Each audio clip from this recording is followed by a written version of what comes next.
તો આજે આપણે બનાવીશું રવાના લોટના ફરીથી કાટલું કટ કરી નાખજો. હવે ભાઈ બહાર એટલો વરસાદ આવે છે ને, આજ મને વિચાર હતો કે હું બહાર જાય છે એમ, પણ જવાનું જ નહીં. ભાઈ સાહેબ ઓરેન્જ કલરનું થઈ ગયું છે, વરસાદ આવે છે ભાઈ પલળી ગઈ હું એટલી ગઈ ત્યાં. અત્યારે હું આવી ગઈ છું મંદિરે, અને જો આ અમારે કામેશ્વર મહાદેવનું મંદિર છે કે જે અમારી સોસાયટીમાં જ આવેલું છે, અને પાછળ જો મન સિટી પણ છે. અને બસ એટલી મજા આવે ને બેસવાની, તમને એની વાત ન પૂછો. બધી જગ્યાએ બાકડા મૂકેલા છે, અહીંયા છે બીલી, વડ, પીપળો, બધી જ વસ્તુ જે છે ને અહીંયા છે.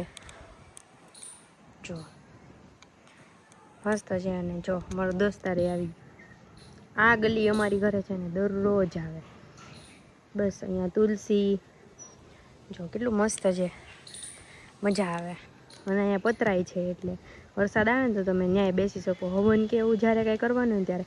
અને ચકલીઓને ને કબૂતરને બધા પક્ષીને ચણ નાખવાનું અહીંયા છે. અને આજે તમને દેખાય ને અહીંયા આમાં નવરાત્રિમાં છે ને માતાજી અમારે વચ્ચે તમને જ્યાં થાંભલો દેખાય ને ત્યાં બેસે. અને અહીંયા અંદર આ જે તમને રૂમ જેવું દેખાય ને ત્યાં સત્સંગ ને એવું થાય. અને હમણાં આપણે જઈએ પાછા મંદિરે. તો ભાઈ ચાલો આપણે અત્યારે હું તમને મંદિર બતાડી દઉં. જોકે બપોર થઈ ગઈ છે પણ ચાલશે, કેમ કે સવારે હું મારા થોડાક કામથી ગઈ હતી એટલા માટે. જય કામેશ્વર મહાદેવ. ભાઈ બહુ અહીંયા મજા કરી છે હો. હાલો અત્યારે તો ભાઈ ઘંટી ન વગાડે. જો છે ને અમારા કામેશ્વર દાદા એકદમ મસ્ત. અને અહીંયા હોલમાં છે ને સત્સંગ ને એવું થાય, અને કંઈક પ્રોગ્રામ ને એવું કરવાનું હોય ત્યારે. અને પાછળ છે ને એ મન સિટી છે, અને બસ અહીંયા બહુ મજા આવે. અને પવન એટલો સરસ હોય ને, જો અહીંયા બહુ મજા આવે. પવનને એટલો મસ્ત છે અત્યારે, અને આમે બેસવાની શાંતિ, અને હાવ શાંતિ હોય. અને જો અહીંયા આવી રીતે બધું બોર્ડ્સને એ બી મારેલું છે. પછી હા, તમારે જ્યારે ચાંદલો ને એવું કરવું હોય તો પણ તમે અહીં આવી શકો. જો કેટલો મસ્તીનો આમ પવન એમ થાય ને અહીંયા પણ જો ચકલીને એને ચણ નાખવા માટેનું છે બધું. બાકી બહુ મસ્ત છે. અમારે મોરલોય બોલે છે એકદમ સરસ. લીમડો તોડવા ગઈ હતી, અહીંયા તો લીમડો મળી ગયો. અમારી સોસાયટીના મતલબ જે લોકો રહે ને એ લોકોને છૂટ છે લીમડો તોડવાની, કેમ કે કાળજી પછી રાખે, એટલે જે લોકો ધ્યાન રાખે ભાઈ એને મળે. બાકી બારવાળા જે છે એ ન તોડી શકે. મસ્ત લીમડો ની થઈ ગયું. અમારે એ ઝાડવું છે પણ બિચારું સુકાઈ ગયું છે. ભાઈ પવન એટલો હોય ને, હમણાં હું હજી અમારો દરવાજો ઘરનો ખોલી દીધી, ત્યાં તો પવન એટલો આવે ને કે દરવાજા હું ઉડી ગઈ. આમ પકડી રાખવો પડે આમ જોરથી ને એકદમ. બાકી મંદિર બહુ મસ્ત થઈ ગયું છે. 3 મહિના થાય હું આવી, અને લેટ્સ સી રસોડામાં જોઈએ આપણે કે શું બને છે. ઈ લોટ હમણાં બંધાઈ જશે. બાકી વાવ, દાળ બની ગઈ. લીમડો આપી દીધો મમ્મીને, અને મમ્મીના હાથની દાળ હે ને ભાઈ એક નંબર. એના જેવી દાળ કોઈ બનાવી જ ન શકે. અને ઇવન અમારા બધા રિલેટિવ કે ભાઈ મમ્મી જેવી રસોઈ કોઈ ન બનાવે કે કા. અને જ્યારે ગૌશાળાએ પ્રોગ્રામ હોય ને ત્યારે મમ્મીને રસોઈયા તરીકે જ જવાનું હોય. વાસણ બાસણનું ઉટકવાના હોય, પણ બનાવવાનું બધું મમ્મીને. ગમે એનો બર્થડે પાર્ટી ફંક્શન હોય. અને જો અહીંયા તુરિયાનું શાક, ભાઈ મારી ફેવરેટ. હું આવી ને એટલે મમ્મીએ દૂધે જો જાજુ લેવાનું ચાલુ કરી દીધું. નકર હું જતી રહી ને એટલે 1.5 લીટર કરી નાખ્યું હતું, પણ 2 લીટર કરી નાખ્યું. ભાત, પછી મને કાચા મરચા છે ને બહુ ભાવે, અને અહીંયા ધાણા. અને હું બોલ તો ખબર છે ભેંસને છાશ પીવી બહુ ગમે. સેમ પીજ ભેંસ તો અત્યારે તું લાગે જ મારા કરતા.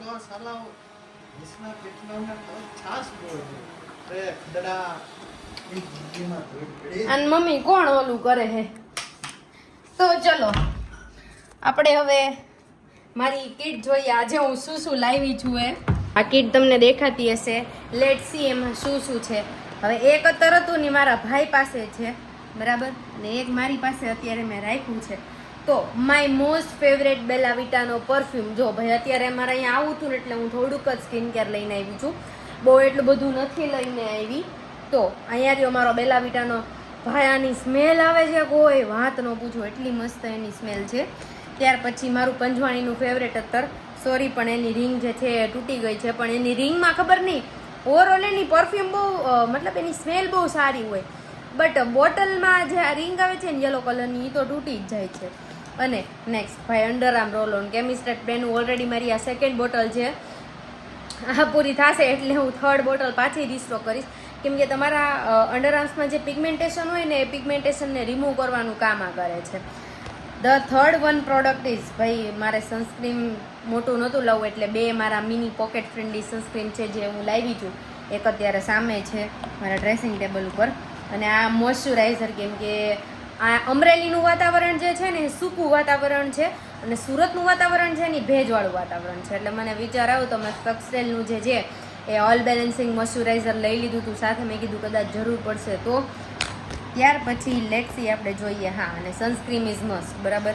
મેં એક જે છે એ ડ્રાય સનસ્ક્રીન લીધું હતું. આ વાળું ડ્રાય સનસ્ક્રીન છે, મેટ સનસ્ક્રીન છે, અને સેકન્ડ વન છે ને મોઇશ્ચરાઇઝિંગ સનસ્ક્રીન છે, એટલે મારે મોઇશ્ચરાઇઝર લગાવવાની બી જરૂર ન પડે. અને ઓલ્સો આઈ ક્રીમ તો જરૂરી છે, કેમ કે જોઈ શકો એમ થોડાક ડાર્ક સર્કલ હજી બાકી રહી ગયા છે ઉપરથી ને નીચેથી, તો એના માટે બી. Also yes, the third product is, ભાઈ આ છે ને મારી આ નાની સેકન્ડ બોટલ છે. હું સુરત જઈશ ને એટલે તમને બતાડીશ કે મારી જે ફર્સ્ટ બોટલ છે ને આ જ હતી એ first bottle. This is the 2% kojic acid face serum for dark spot and pigmentation. There have alpha arbutin અને કોઝિક એસિડ સિરમ. તો બંને જે છે આમાં આવી જાય છે. અને મને જુઓ અહીંયા તમે બધા જોઈ શકો એમ આટલામાં જે છે ને ખબર નહીં મને બહુ એકને થઈ ગયા છે, અને એકને થઈ ગયા પછી મને એને ફોડવાની ટેવ છે, ખબર જ છે તમને બધાને. તો ફોડ્યા પછી મને ડાર્ક સ્પોટ બહુ રહે છે, તો એના માટે હું આ યુઝ કરું છું. હું મારી સેલ્ફને ગમે એટલું કંટ્રોલ કરવાની ટ્રાય કરું ને પણ મારથી છે ને ફોડાઈ જ જાય છે. અને આ મારું સ્કેલ્પ લોશન છે. હવે આ કઈ કંપનીનું છે ને શું છે ને હું તમને પછી કહીશ, એટલે વિડીયોમાં તમે બન્યા રહેજો. પ્લસ સેકન્ડ થિંગ, હવે જો આ ઓલરેડી આ 2 ટ્યુબ છે, બરાબર. અને જો તમને દેખાતી હશે આ 2 ટ્યુબ જે છે ને એ સેમ જ છે. અરે પડી ગયો. જો આ 2 ટ્યુબ સેમ જ છે. હજી 2 ટ્યુબ આવી ઘરે પડી છે. આને તો હજી મેં ખોઈલી નથી, આને તો હજી મેં મુહૂર્તે નથી કર્યું.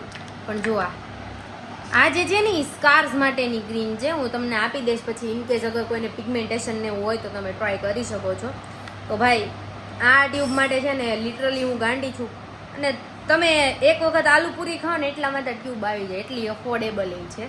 એટલે જો તમારે લિંક જોતી હોય તો તમે લોકો મને કમેન્ટ કરીને કહી દેજો. અને બસ જે છે હું આટલું જ લાવી છું, આનાથી વધારે હું કાંઈ લાવી નથી, કેમ કે ફેસ વોશ અને હા બોડી વોશ ને ફેસ વોશ મારું જે છે ને એ અંદર પડ્યું છે, તો એ હું તમને જે છે પછી બતાવીશ. તો ભાઈ આજે આપણે બનાવશું ઢોકળા. તો હું અત્યારે અમારા સોસાયટીના નાકે અહીંયા દુકાન હતી ત્યાં ગઈ હતી, અને બસ આમાં શું છે હમણાં બતાડો. બસ ત્યાં સૂજી લઈ આવી છું, અને આપણે તોડીને પહેલાં એને જે છે નાખી દઈએ. કાતર લઈ લીધી, ફટાફટ કટ કરી નાખી, કેમ કે અત્યારે વરસાદ જેવું છે એટલે મેં કીધું મજા આવશે ચાલો ઢોકળા ખાઈએ. અને મને ઇન્સ્ટન્ટવાળા જ બહુ મજા આવે, બરાબર. રવો બી ફાઇન છે, બહુ ફાઇન એટલે આમ પતલો છે. અને આઈ થિંક સો કે અમારે બધાને ખાવું છે. જો પપ્પા તો નહીં ખાય બહુ, પણ તો બી આટલો રવો જે છે હું પલાળું છું. અને જોઈએ હવે પહેલાં એને જે છે સોપ કરી લઈએ અને ફટાફટ પાણી ભરી લઉં. બહુ ટાઈમ પછી આજે હું બનાવું છું કાંઈક રસોડામાં, એના માટે ચમચો લેવો પડશે ને. તો ભાઈ આપણે ધીમે ધીમે પાણી નાખીએ આમાં, તો કે ધીમે ધીમે ફટાફટ નાખી દઈએ. અને રવાને છાશમાં કરે, પણ અત્યારે એવું છે કે છાશ ઘટે એમ છે, અને બહારની મને ભાવે નહીં. તો કેમ કે ઓબ્વિયસ છે અહીંયા આવ્યો તો ભાઈ ઘરની છાશ જે છે એ મજા આવે. ફટાફટ જો લોંગ્સ ન રહે ને એવી રીતે તમારે એને હલાવી દેવાનું છે, વ્યવસ્થિત રહે. ફૂલ સ્લીવ પહેરે ને એટલે ગરમી બહુ થાય, તો એમ કે ચાલે. જો આવી રીતે થઈ ગયું છે. હજી જે છે હું થોડુંક પાણી નાખીશ એટલે વ્યવસ્થિત થઈ જાય, કેમ કે રવો વ્યવસ્થિત પલળી જશે તો ભાઈ સરસ થશે. ઓલમોસ્ટ અત્યારે આઈ થિંક સો હા 6 ને 5 થઈ ગઈ છે. અને બસ આવો થોડુંક જે છે હું ઢીલો ઢીલો જ રવો પલાળું છું, બરાબર. હજી આ પાણી સોક કરશે, થોડીક વાર એને રહેવા દેશું આમને. આવો થોડોક વોટરી ટાઈપ આમ હોય એવી રીતે આપણે કરશું. હવે આને ઢાંકીને મૂકી દેવાનું છે થોડીક વાર માટે, બરાબર. અને સામો શું લાવી છે બતાવી દો. ભાઈ મેં ભાઈ 20ની નોટ મને પાટલી આપતા હતા, તો મને એમ થયું કે ભાઈ હાજમોલા લઈ લો, તો મેં લઈ લીધી હાજમોલા. એમાં છે એવું કે જ્યારે બસમાં કે કારમાં હું ટ્રાવેલિંગ કરું ને ત્યારે મને વોમિટિંગ જેવું થાય. ઇવન આ વખતે કેમ કે ચોમાસું હતું અને વરસાદ જ છે અત્યારે, એટલે હું આવું ને તો વરસાદ આવે જ છે. અત્યારે બી આવી ત્યારે નહોતો, સુરતમાં હતો થોડો થોડો, પણ અત્યારે બહુ છે. ખબર નહીં જાય ત્યારે કેમ હશે, તો બારી બંધ રાખવી પડે એના લીધે. હવે ઓલરેડી આપણે શટર બી બંધ કર્યું હોય, બારી બંધ કરી હોય, એટલે હવા થોડી કવર જવર રહીની તળમાંથી આવે ને પેલી એટલી જ છે. બાકી શરદી ને એવું થઈ જાય એટલે બારી ખુલ્લી ન રાખું, તો મને એના લોચા વળે બહુ અંદરથી. એટલે મેં લઈ લીધી છે હાજમોલા, અને આજે છે હું મારા પર્સમાં મૂકી દઈશ. બાકી જોઈએ થોડીક વાર રહીને કે કેવી રીતે થઈ જાય છે આપણી હલાવીને, અને ફ્રીજમાં જોવું પડશે કેટલાક શાકભાજી છે. મેં તો બધાને કીધું મારા દેરાણી બધાને ફોલો કરી દેજો. અત્યારે વરસાદ આવે છે કોઈ, અને મેં ઢોકળિયું ઉતારી લીધું છે મસ્ત, કેમ કે ઢોકળા આજે બનાવવા છે. અને બસ એ જો મમ્મી બધી તૈયારી કરે છે મસ્ત. બસ એમાં મેં મરચું પણ નાખી દીધું હતું, મીઠું નથી નાખ્યું, અને ઢોકળિયું પણ ઉતરી ગયું છે. હવે ભાઈ બહાર એટલો વરસાદ આવે છે ને, આજ મને વિચાર હતો કે હું બહાર જાય છે એમ, પણ જવાનું જ નહીં. ભાઈ સાહેબ ઓરેન્જ કલરનું થઈ ગયું, જોવું પડશે હવે. ચલો ભાઈ બહુ વરસાદ આવે છે, મારે તો જોવાતું નથી, પણ જો અહીંયા કેટલો બધો વરસાદ આવે છે એનું કોઈ માપ નથી. અને સી ઓરેન્જ ઓરેન્જ કલરનું બધું થઈ ગયું છે. આ તમને દેખાતું હોય તો જો આ બધું આ દેખાય છે ને. અને મસ્ત જે છે અત્યારે વરસાદ આવે છે, ભાઈ પલળી ગઈ હું એટલી ગઈ ત્યાં. સ્લીવ ચડાવી દીધી છે મસ્ત. અને શું બનાવ્યું મમ્મી આજે? એ રવાના ઢોકળા બનાવ્યા? ના ના, મને બહુ ભાવે છે ને આ, એટલે આજે મેં બનાવી દીધા. હું રવો ને એવું બધું લઈ આવી હતી. અહીં જો મસ્ત લસણવાળી ચટણી, અને અહીંયા હજી બીજા થાય છે, ગરમા ગરમ છે ત્યાં ફટાફટ આપણે ખાઈ લઈએ. અને બહાર એટલો મસ્ત વરસાદ આવે છે ને એની વાત ન પૂછો તમે.